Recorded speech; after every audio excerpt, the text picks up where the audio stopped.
నమస్కారం సుఖీభావ్కు స్వాగతం. ఈ రోజు సుఖీభావ్లో మధ్య చెవిలో ఇన్ఫెక్షన్ తో బాధపడుతున్నారా? రోడ్డు ప్రమాదమా? వెంటనే ఇలా చేయండి. కాల్షియం మాత్రలతో కిడ్నీలో రాళ్ల, యోగాతో మోకాలు నొప్పి మటుమాయం. ఇంకా హెల్త్ టిప్. మన పంచేంద్రియాల్లో కీలకమైన చెవులకు మిగతా వాటితో పోలిస్తే సమస్యల బెడద కాస్త ఎక్కువే. చెవిలో చీము కారడం మొదలుకుని చెవుపోటు దాకా తరచూ చాలా సమస్యలే చెవుల్ని పలకరిస్తూ వేధిస్తుంటాయి. అయితే వీటన్నింటిలోకి మధ్య చెవిలో కనిపించే ఇన్ఫెక్షన్లు చాలా ప్రమాదకరమైనదిగా చెప్తారు డాక్టర్లు. ఓటైటిస్ మీడియాగా పిలిచే ఈ సమస్యను నిర్లక్ష్యం చేస్తే వినికిడి కూడా దెబ్బతినే అవకాశం ఉంటుంది. మధ్య చెవిలో ఇన్ఫెక్షన్, ఓటైటిస్ మీడియా గురించిన పూర్తి వివరాలను ఇప్పుడు తెలుసుకుందాం.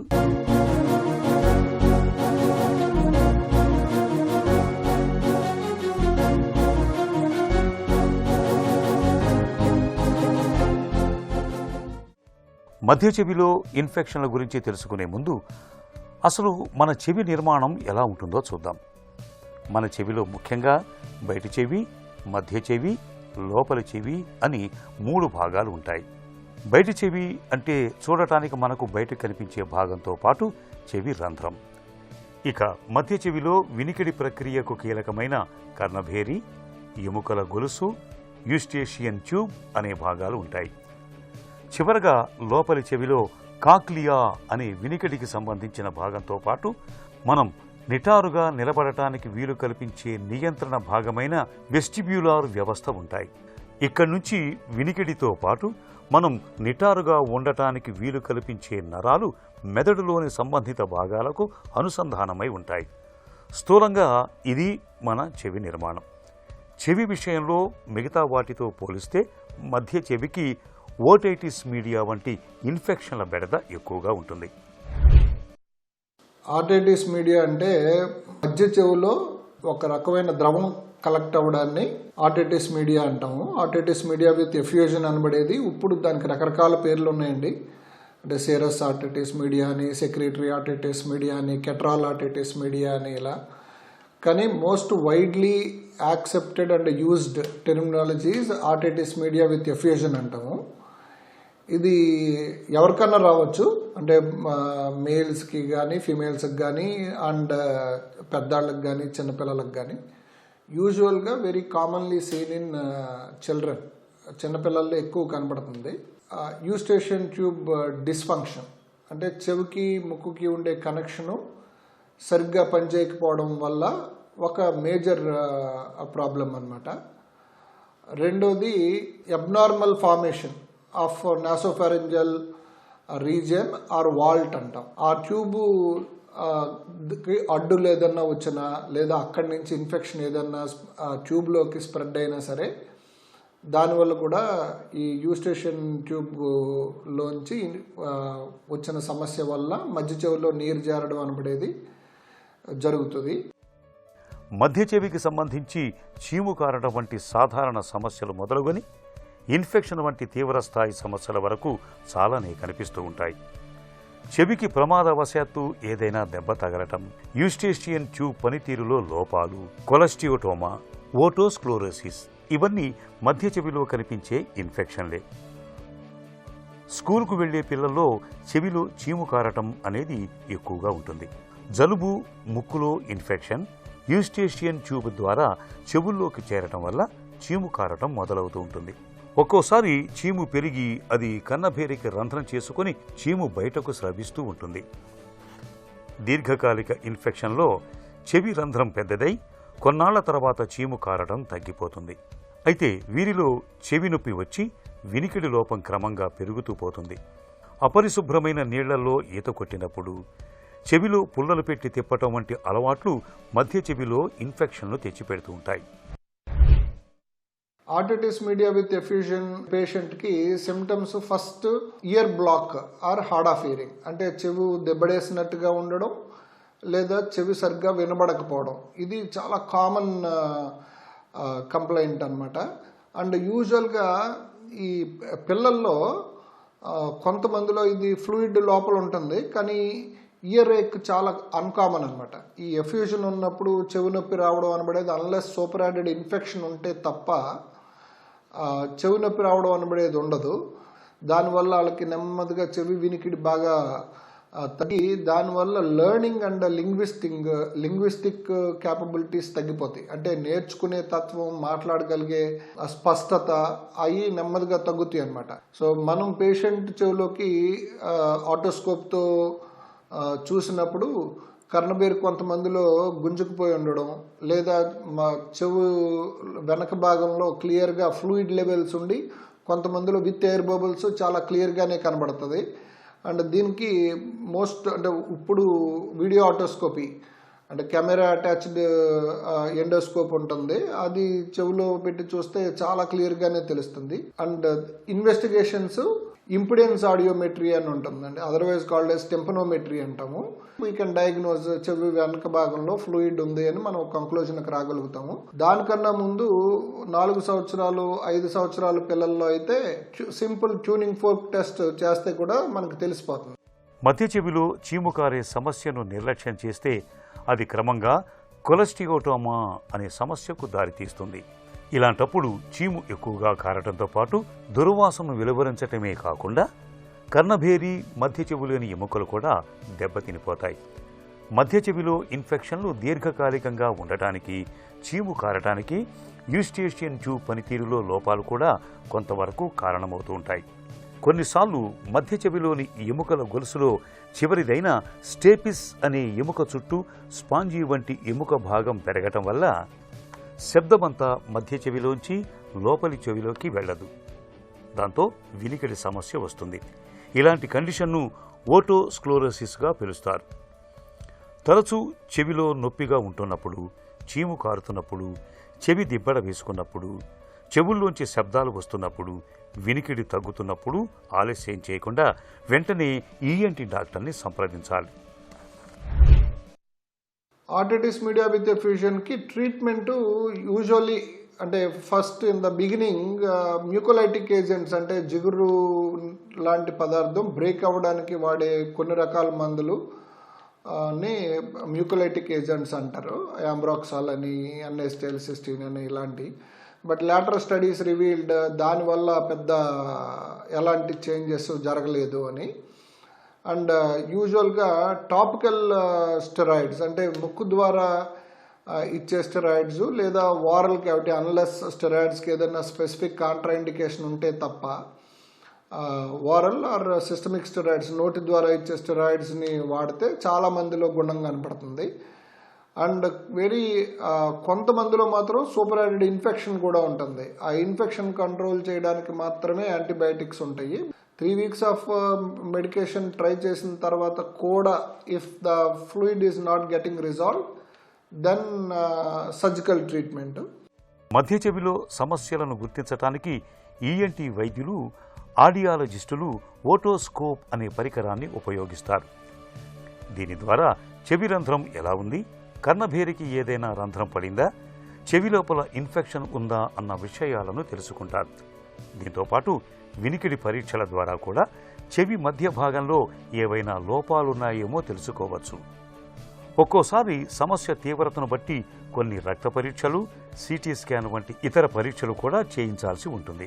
మధ్య చెవిలో ఇన్ఫెక్షన్లను సాధారణంగా యాంటీబయాటిక్స్ లేదా యాంటీ ఇన్ఫ్లమేటరీ మందుల ద్వారా తగ్గించవచ్చు. చెవిలో ఇన్ఫెక్షన్ మరీ తీవ్రంగా ఉన్నప్పుడు, కర్ణభేరికి రంధ్రం పడినప్పుడు టింపనోప్లాస్టీ, మాస్టాయిడెక్టమీ, స్టేపిడెక్టమీ వంటి శస్త్రచికిత్సల్ని చేస్తూ ఉంటారు. మధ్య చెవిలో ఇన్ఫెక్షన్ను నివారించుకునేందుకు చెవిని పరిశుభ్రంగా ఉంచుకోవాలి. జలుబు, సైనస్ సమస్యలకు సత్వరమే చికిత్స తీసుకోవాలి. చెవుల్లో పుల్లలు, పిన్నీసులు పెట్టి తిప్పటం, చెవుల్లోకి నూనె పోయటం చేయకూడదు. ఒక రోడ్డు ప్రమాదం ఒక చిన్న తప్పు, కానీ ఆ ప్రమాదం జరిగిన వెంటనే మనం సకాలంలో స్పందించాలి, తక్షణ చర్యలు చేపట్టాలి. సాటి మనిషిగా అది మన కనీస ధర్మం. అయితే ప్రమాదం జరిగినప్పుడు సరైన ప్రథమ చికిత్స చేయకపోవడం, తప్పుడు ఫస్ట్ ఎయిడ్ వల్ల చాలా మంది క్షతగాత్రులు ఆసుపత్రిలో చేరేలోపే ప్రాణాలు కోల్పోతున్నారని డాక్టర్లు వాపోతున్నారు. ఈ నేపథ్యంలో అసలు ప్రమాదం జరిగిన వెంటనే ఏం చేయాలో, ఏం చేయకూడదో, ఫస్ట్ ఎయిడ్ ఎలా ఉండాలో ఇప్పుడు తెలుసుకుందాం.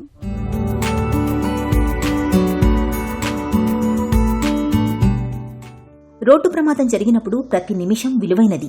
సరైన ఫస్ట్ ఎయిడ్ ఒక ప్రాణాన్ని కాపాడుతుంది. తప్పు ఫస్ట్ ఎయిడ్ జీవితాంతం బాధను మిగులుస్తుంది. మనకు సమీపంలో రోడ్డు ప్రమాదం జరిగినప్పుడు గాయపడిన వారిని కాపాడడానికి పరిగెత్తే ముందు మన భద్రత చూసుకోవాలి. వాహనాలు ఇంకా వస్తున్నాయా చూడాలి. వాహనం ఇంజిన్ ఆఫ్ చేయాలి. హెచ్చరిక లైట్లు, ట్రయాంగిల్ ఇండికేటర్ను పెట్టాలి. తర్వాత గాయపడిన వ్యక్తికి స్పృహ ఉందా, శ్వాస తీసుకుంటున్నారా అన్నది చెక్ చేయాలి. వారిని పలకరించాలి. భుజం నెమ్మదిగా తట్టాలి. ఛాతీ పైకి కిందికి కదులుతోందా, శ్వాస శబ్దం ఉందా లేదా అన్నది గమనించాలి. శ్వాస లేకపోతే సిపిఆర్ చేయాలి. గాయాల నుంచి రక్తస్రావం జరుగుతున్నప్పుడు ఆపడానికి ప్రయత్నించాలి. రోడ్డు ప్రమాదాల్లో ప్రాణాలు తీసే ప్రధాన కారణం అధిక రక్తస్రావమే. శుభ్రమైన గుడ్డతో గాయాన్ని ఒత్తాలి. అలానే గట్టిగా బలంగా కట్టేయకూడదు. గాయపడిన భాగాన్ని కొంచెం ఎత్తులో ఉండేలా చూడాలి. ఆపై 108 లేదా 112 అంబులెన్స్కి ఫోన్ చేయాలి. ప్రమాద స్థలం స్పష్టంగా చెప్పాలి.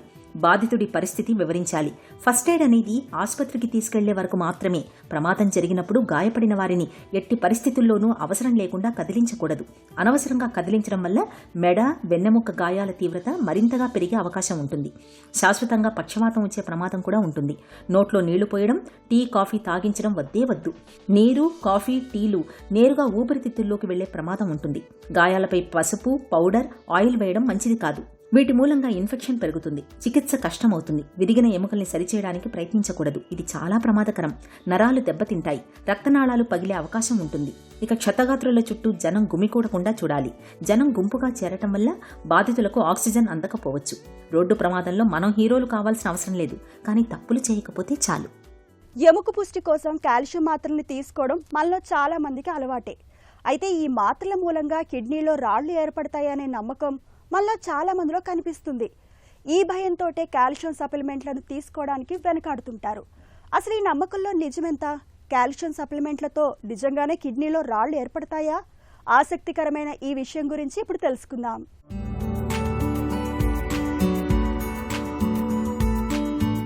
కాల్షియం మాత్రలు వేసుకుంటే కిడ్నీ రాళ్లు ఏర్పడతాయని కొందరు భయపడుతుంటారు. ఇది కేవలం అపోహే. అవసరమైనప్పుడు కాల్షియం మాత్రలు వేసుకోవటం తప్పనిసరి. లేకపోతే ఎముకలు బలహీనమై తేలికగా విరిగిపోయే ప్రమాదం ఉంటుంది. సాధారణంగా ఎముక క్షీణించినప్పుడు, ఎముకలు గుల్లబారినప్పుడు, ఎముకలకు ఆపరేషన్ అవసరమైన సందర్భాల్లో డాక్టర్లు కాల్షియం మాత్రలు సూచిస్తుంటారు. ముఖ్యంగా వృద్ధులు, నెలసరి నిలిచిన మహిళల్లో ఎముకలు బలంగా ఉండటానికి ఇవి అత్యవసరం. అయితే కొందరు వీటితో కిడ్నీ రాళ్లు ఏర్పడతాయని వేసుకోవటం మానేస్తుంటారు. కిడ్నీ రాళ్లు చాలా వరకు కాల్షియంతో కూడుకున్నవి కావటం వల్ల ఈ అపోహకు గురవుతుంటారు. నిజానికి కాల్షియం మాత్రలతో కిడ్నీ రాళ్లేమీ ఏర్పడవు. మాత్రల్లోని కాల్షియం రక్తంలో కలిసి ఎముకల్లోకి చేరుతుంది. కొంత మూత్రం ద్వారా బయటకు పోతుంది. ఇదేమీ ఇబ్బంది కలిగించదు. అయితే అప్పటికే కిడ్నీ రాళ్లు ఏర్పడే గుణం కలవారు మాత్రం కాస్త జాగ్రత్తగా ఉండాలి. వీరికి మూత్రంలో చేరుకున్న కాల్షియం కిడ్నీలో పోగుపడి రాళ్లు ఏర్పడే అవకాశం పెరగచ్చు. ఇలాంటి వారు మాత్రల కన్నా ఆహారం ద్వారా, అంటే పాలు, పెరుగు, చీజ్, రాగుల వంటివి తీసుకోవడం ద్వారా కాల్షియం లభించేలా చూసుకోవటం మంచిది. ఒకవేళ తప్పనిసరిగా మాత్రలు వేసుకోవాల్సి వస్తే కాస్త ఎక్కువగా నీరు తాగాలి. అలాగే విటమిన్ డి తగినంత లభించేలా చూసుకోవాలి. ఇది శరీరం కాల్షియాన్ని సంగ్రహించుకోవటానికి తోడ్పడుతుంది. దీంతో మూత్రంలో కాల్షియం పోగుపడకుండా చూసుకోవచ్చు. రాళ్లు ఏర్పడే స్వభావం లేని వారికైతే మాత్రలతో ఎలాంటి ఇబ్బంది ఉండదు. కాకపోతే భోజనం చేసిన వెంటనే లేదా భోజనంతో పాటు కాల్షియం మాత్రలు వేసుకోవటం, కాస్త ఎక్కువగా నీరు తాగటం మంచిది. మోకాళ్ళ నొప్పితో బాధపడుతున్నప్పుడు మన ప్రతి కదలిక అతి కష్టమైన వ్యవహారంగా మారిపోతుంది. కొద్ది దూరం నడవలేం, కాసేపు స్థిమితంగా కూర్చోలేం, కూర్చుని లేవడం, లేచి కూర్చోవడం బాగా కష్టంగా ఉంటుంది. చివరికి విశ్రాంతిగా పడుకున్న సమయంలోనూ మోకాళ్ళ నొప్పి బాధిస్తుంటుంది. అయితే ఇలాంటప్పుడు కొన్ని ప్రత్యేకమైన యోగాసనాల్ని నిత్యం సాధన చేస్తుంటే మంచి ఫలితం ఉంటుంది. మోకాళ్ళ నొప్పిని అదుపులో ఉంచే యోగాసనాలు, వాటి సాధనలో మెలకువల గురించి ఇప్పుడు తెలుసుకుందాం.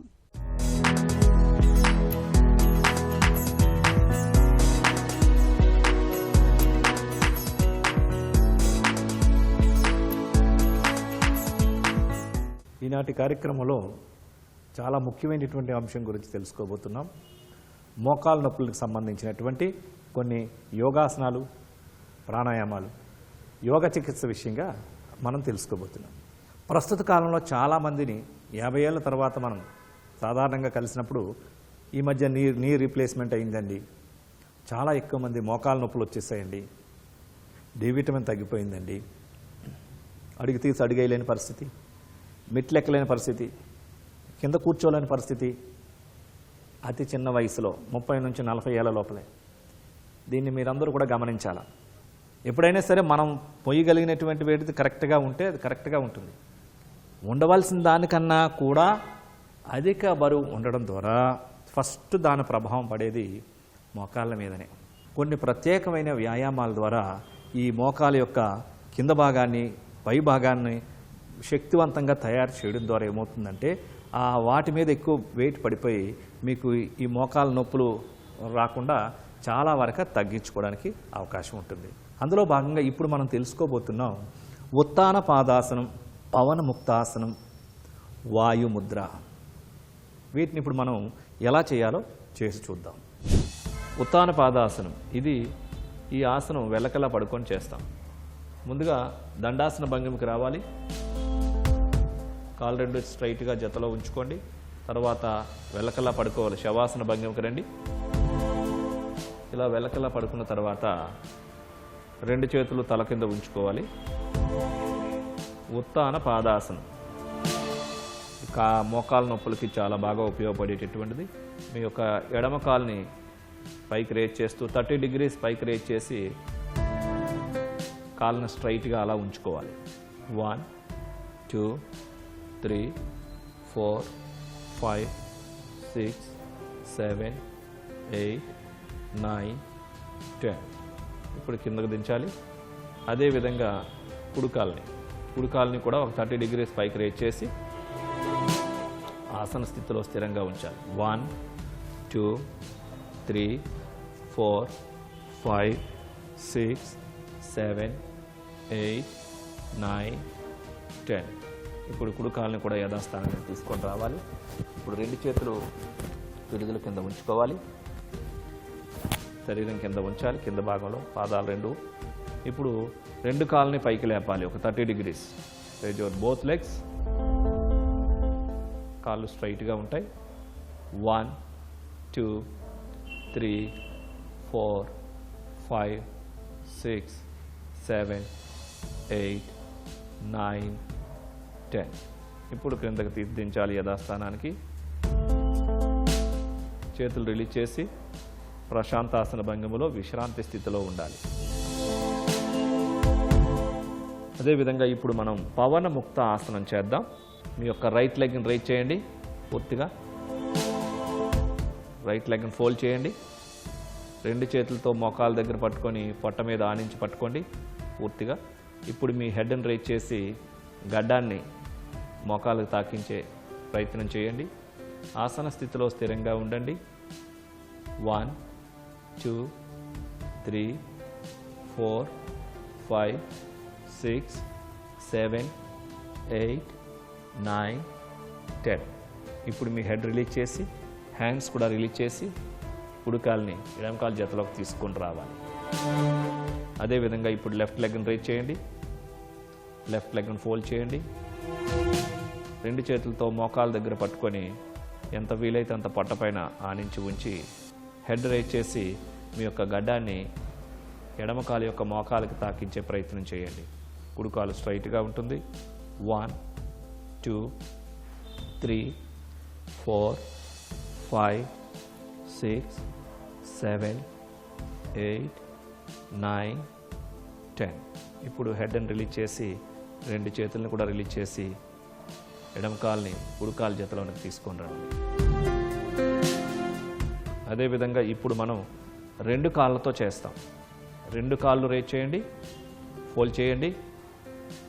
రెండు చేతులతో మోకాల దగ్గర పట్టుకోండి. ఎంత వీలైతే అంత పొట్ట మీద ఆనించండి. ఇప్పుడు మీ హెడ్ రేజ్ చేయండి. ఎంత వీలైతే అంత గడ్డాన్ని మోకాలకు తాకించే ప్రయత్నం చేయండి. Stay there.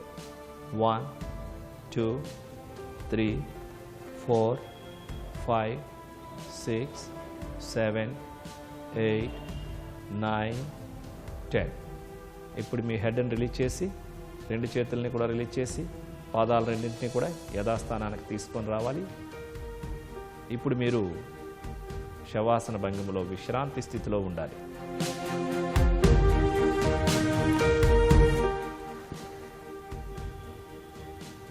ఇప్పుడు శవాసన భంగిమ నుంచి సుఖాసనానికి రావాలి. ఎడం ప్రక్క తిరిగి లేచి కూర్చోండి.